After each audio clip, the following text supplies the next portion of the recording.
অবশেষে কিনা সানভিকে দিয়ে চুরি করাচ্ছে পায়েল। হ্যালো গাইস, কি অবস্থা সবার? আশা করি প্রত্যেকে আপনারা অনেক ভালো আছেন। নিয়ে আসলাম ভাগ্যরেখা ধারাবাহিক নাটকের 278 নম্বর পর্বে সুন্দর একটি এক্সপ্লেনেশন।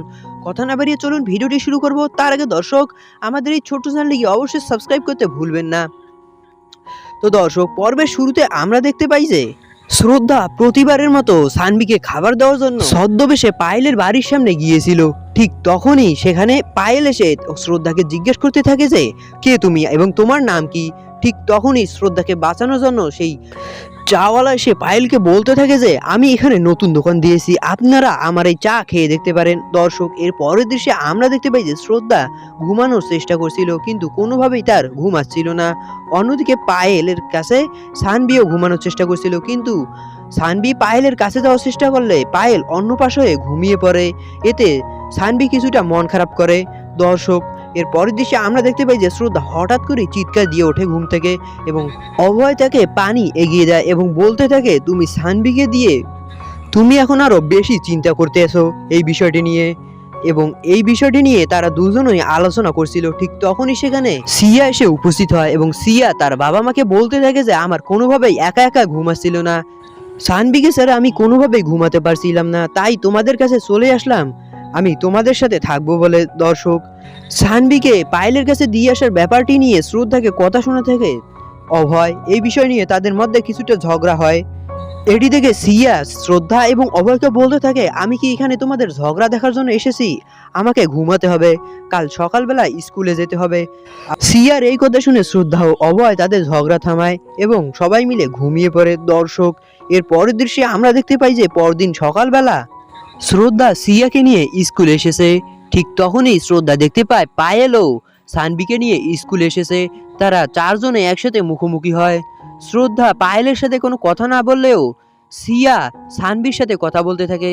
সে বলতে থাকে কালকে আমাদের ড্রয়িং ক্লাসে সবাইকে একটি করে নোট নিতে বলেছিল শিক্ষক, তাই বাবা তোমার জন্য এই ড্রয়িং বুকটি এবং সেই সাথে এই নোটটি তোমাকে দিয়েছে।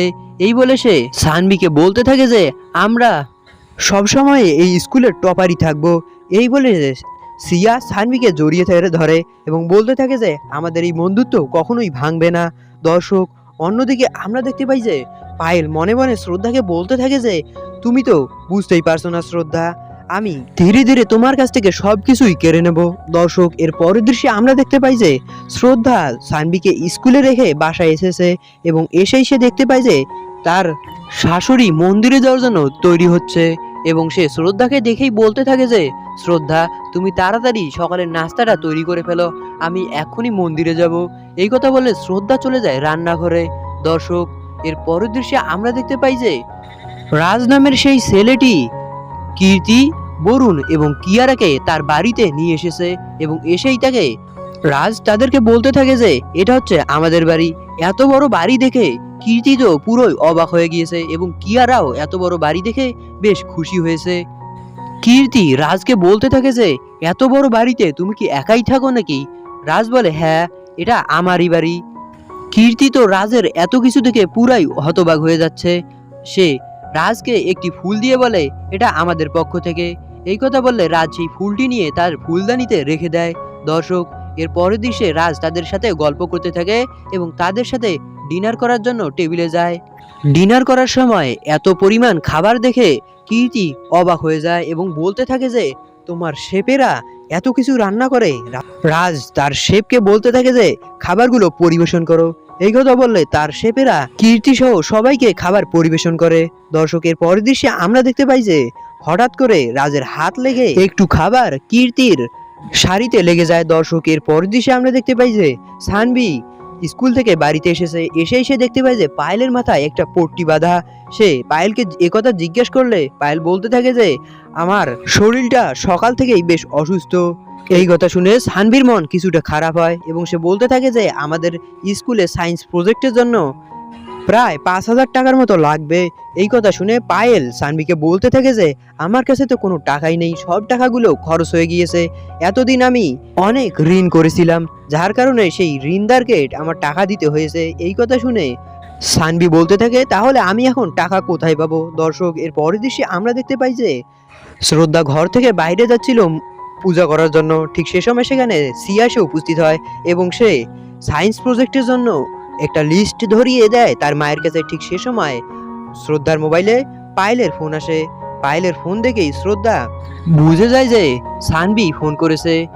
এটি দেখে তানুজা বেশ বিরক্ত হয়।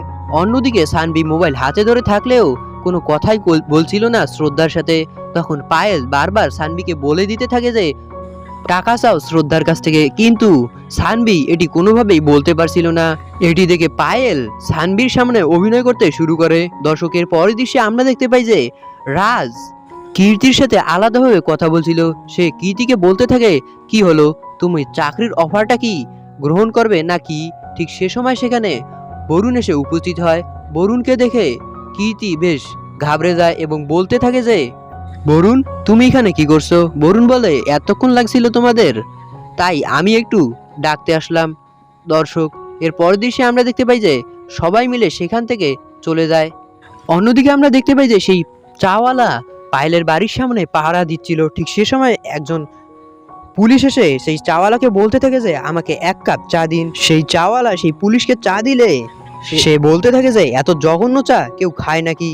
এরপর আমরা দেখতে পাই যে সেই পুলিশের ছদ্মবেশে সেখানে এসে আসলে অভয় এসে উপস্থিত হয়েছিল। দর্শক এর পরের দৃশ্যে আমরা দেখতে পাই যে সানভিকে মন্দির থেকে টাকা নেওয়ার জন্য পাঠিয়েছে পায়েল। সানভি চুপি চুপি মন্দিরে এসে উপস্থিত হয়। সবাই যখন প্রার্থনা করছিল ঠিক সেই সময় সে মন্দিরের থালাতে রাখা টাকাগুলো নিতে যাচ্ছিল এবং সে কিছুটা ভীতিও ছিল। সানভি অনেক ভয়ে ভয়ে ধীরে ধীরে সেই টাকার থালাটির দিকে এগিয়ে যায় এবং সে টাকাটি নিতেই যাবে।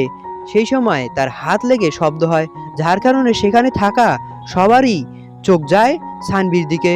ফলে সানভি এখানে ধরা পড়ে যায়। তো দর্শক এই ছিল ৭৮তম পর্বের এক্সপ্লেনেশন। আর পরের পর্বটি দেখতে হলে এখনই আমাদের এই চ্যানেলটিকে সাবস্ক্রাইব করুন। আর দর্শক এই চ্যানেলটি আমাদের একেবারেই নতুন।